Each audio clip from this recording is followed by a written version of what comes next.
বন্ধুরা,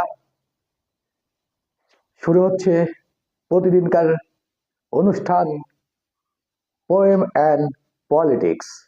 আমি রিগান ইস্কান্দার আছি আপনাদের সাথে। বাংলাদেশের রাজনীতি নিয়ে যদি কথা বলতে হয়, তাহলে বাংলাদেশের রাজনীতিতে এখন সবচেয়ে আলোচ্য বিষয় হচ্ছে জাতীয় নাগরিক পার্টি এনসিপি, বৈষম্য বিরোধী ছাত্র আন্দোলনের ছাত্রদের গঠিত দল এনসিপি। আগামী নির্বাচনে যদি এই দল অংশ নেবে, তখন এই দলের জয় পরাজয়ের সম্ভাবনা কতটুকু, সেটা নিয়েই আজকের আলোচনা। বাংলাদেশের প্রত্যেকটি দলের সাথে গ্রাম পর্যায়ে, ইউনিয়ন পর্যায়ে যেভাবে জনসম্পৃক্ততা আছে, এনসিপি এখনো পর্যন্ত সেই জনসম্পৃক্ততা তৈরি করতে পারেনি। পেরেছে একটা বিশ্বাসের জায়গা অর্জন করতে। সেই বিশ্বাসটা কি? সেই বিশ্বাসটা হলো 24-এর গণ আন্দোলনে তারা নেতৃত্ব পর্যায়ে ছিল। কিন্তু আমাদেরকে সবসময় মনে রাখতে হবে যে নেতৃত্ব, আন্দোলনে থাকা এবং দেশ পরিচালনা, এই দুটার ভিতরে প্রচন্ড পার্থক্য আছে। মাঠের নেতা এবং দেশ পরিচালনা নেতা এক নাও হতে পারে। তার উদাহরণ আমাদের দেশেই শেখ মুজিবুর রহমান মাঠে যে জনপ্রিয়তা অর্জন করেছিলেন, সেই জনপ্রিয়তা হারিয়েছিলেন দেশ পরিচালনা করতে যেয়ে। তাহলে দুটা কাজের ভিতরে আকাশ পাতাল পার্থক্য আছে। ঠিক একইভাবে এনসিপির এখন ছাত্র নেতাটা রাজপথে যে কার্যক্রম চালিয়েছে, তাতে এদেশের মানুষ তাদের উপরে আস্থা রেখেছে, তাদের উপরে বিশ্বাস রেখেছে। কিন্তু এই বিশ্বাস, এই আস্থা কতদূর গ্রাম পর্যায়ে, ইউনিয়ন পর্যায়ে পর্যন্ত কিন্তু কাজ করছে? বাংলাদেশের রাজনীতির একটা বিষয় আমাদের খেয়াল রাখতে হবে যে এই বাংলাদেশের প্রত্যেকটা পরিবারের রাজনীতি অনেকটা পরিবারতান্ত্রিক। মানে বাবা যে দল করে, ছেলেও সেই দল করে। এরকম শিক্ষা নিয়ে, এডুকেশন দিয়ে, নিজের বোঝপাড়ের ভিতর দিয়ে রাজনীতি করার সংখ্যা এই দেশে খুব একটা বেশি নেই। ছাত্ররা বলেছে তারা ভারতের আম আদমি পার্টি, কেজরিওয়ালের দলের মতো জনপ্রিয়তা অর্জন করতে চায়। কিন্তু আমরা যদি বিশ্লেষণ করি, তাহলে দেখব যে প্রত্যেকটা দলই কিন্তু তাদের বিশ্বাস এবং অর্জন করেছে সাধারণ মানুষের কাছে তাদের কাজের মাধ্যমে। কেজরিওয়াল সমাজ সেবা করতেন, কিন্তু 24-এর আন্দোলন ছাড়া এখনো পর্যন্ত কাজ প্রুফ করে বিশ্বাস এবং আস্থা অর্জন করার মতো অবস্থানে এই এনসিপি এখনো পৌঁছায়নি। আরেকটি বিষয় মনে রাখতে হবে, সেটি হচ্ছে একটা ইউনিট ঢাকাতে, ছাত্রদের একটা ইউনিট চরমভাবে কাজ করেছে, তার রাষ্ট্রীয় পর্যায়ে আছে।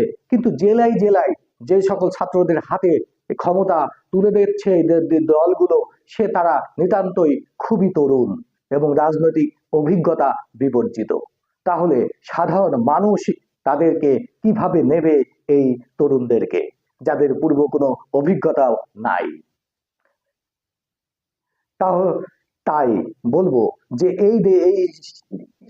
এই এনসিপি পার্টির যতটা মনে করা হচ্ছে যে আগামী নির্বাচনে তারা একটা বিরাট প্রভাব ফেলবে, আসলে সেই প্রভাব ফেলার সম্ভাবনা নিতান্তই কম। এবং বাংলাদেশের যে জরিপ চালানো হয়েছে, সেখানেও দেখা গেছে যে সে জরিপের রেজাল্টেও বলছে যে ছাত্রদের দলের অবস্থা খুব একটা, নির্বাচন এবং ভোটের রাজনীতিতে ছাত্রদের অবস্থা খুবই নাজুক। আরেকটি বিষয় লক্ষ্য করলে দেখা যাবে যে ছাত্রদের ভেতরে দল পরিচালনা করবার জন্য ছাত্রদের প্রধান থেকে শুরু করে একেবারে জেলা পর্যায় পর্যন্ত নেতাদের ভিতরে কোনো সংযোগ নেই। যেমন নাহিদ খুব চমৎকার কথা বলেছেন যে শাহবাগ এবং শাপলা কোনোটাকেই ফেলে দিতে পারি না, কারণ শাহবাগের অনেকেই আমাদের এই এই আন্দোলনে অংশগ্রহণ করেছে এবং শাপলার ধারীরাও এই আন্দোলনে অংশগ্রহণ করেছে। কিন্তু জেলা পর্যায়ের চিত্রগুলো ভিন্ন। জেলা পর্যায়ে দেখবেন যে বেশিরভাগই শাহবাগী বলে তার একটা ডিভাইডেশন তৈরি করছে। তার মানে নাহিদের যে কথা, সেই কথার সাথে জেলা পর্যায়ের নেতাদের কথার কোনো মিল নেই। নাহিদ যে কথাটা বলেছে গুরুত্বপূর্ণ এবং ভাবনা চিন্তা করেই বলেছে, কারণ ডিভাইডেশন করে দল ক্ষতিগ্রস্ত হবে। যদি শাহবাগীর অপোজিটে যদি দাঁড়াতে হয় তাহলে মানুষ জামাত ইসলামকে ভোট দেবে, এনসিপির ভোট দেওয়ার কোনো কারণ নেই। তারপর আরেকটি বিষয় খুব গুরুতর, সে বিষয়টা এনসিপির পার্টির মধ্যে লক্ষ্য করা যায়। কিছু কিছু নাম বিতর্কিত, মানুষ এখনো আস্থা অর্জন করতে পারছে না। যেমন সার্জিসের উপরে এই মানুষের তেমন আস্থা নেই, কারণ সে আওয়ামী লীগের রাজনীতির সাথে পুরোপুরিভাবে সম্পৃক্ত ছিল। যারা বলে যে ইউনিভার্সিটির হোস্টেলে সিট পাওয়ার জন্য রাজনীতি করতে হয়, তাদের রাজনীতি আর সার্জিসের রাজনীতি একরকম ছিল না। সার্জিস ছিল মঞ্চের নেতা, সে মঞ্চে থাকতো। যারা জোর করে যাদেরকে রাজনীতি করা হয় তারা পিছন দিকে থাকে এবং সময় মতো কেটে পড়ে, কিন্তু কেটে পড়ার নেতা ছিল না সার্জিস। এখন যদি অস্বীকার করে তার কোনো উপায় নেই, তার সমস্ত প্রমাণ আছে। সুতরাং মানুষের কাছে সে কিন্তু পরিচিত, যে যখন তখন সে এরকম সে তার ভাবমূর্তি পাল্টাতে পারে। এবং সার্জিস আরো এক জায়গায় ব্যর্থ হয়েছে, সেটা হচ্ছে ফাউন্ডেশন, জুলাই ফাউন্ডেশনের দায়িত্ব নিয়ে সে ঠিক মতো পালনও করি নাই, সে দায়িত্বকে থেকে সে রিজাইন দিয়েছে। তাহলে এই সকল ক্যারেক্টারগুলোর উপরে এমনি মানুষের আস্থা অর্জন করা এখন গুরুত্বপূর্ণ বিষয়। সেই সময় এই নামগুলো থাকার কারণে দল আরো ক্ষতিগ্রস্ত হবে। তাহলে অনেক কিছু ক্যালকুলেশনের বিষয় আছে, যে রাজনীতি এতটা সহজ নয়। দীর্ঘদিন ধরে যে রাজনীতি চলে আসছে বাংলাদেশের বুকে, তার বীজ বপন হয় ধীরে ধীরে। হ্যাঁ, 24-এর আন্দোলনে ছাত্ররা যে বীজ বপন করলো, হয়তো একদিন এই বীজই মহিরুহ হয়ে রাজনীতির ময়দানে দেখা দেবে। একদিন হয়তো এই ছাত্রদের দলই এই দেশকে পরিচালনা করবে, কিন্তু সেই ঘটনা এতটা নিকটবর্তী নয় এবং এত দ্রুত নয়। যদি আমরা ভাবি তাহলে আমাদের ভুল হবে। যাই হোক, রাজনীতি নিয়ে কথা হলো, এখন চলে যাই কবিতায়।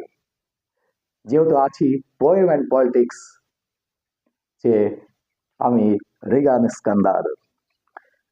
কবিতার নাম চাঁদ চুরি।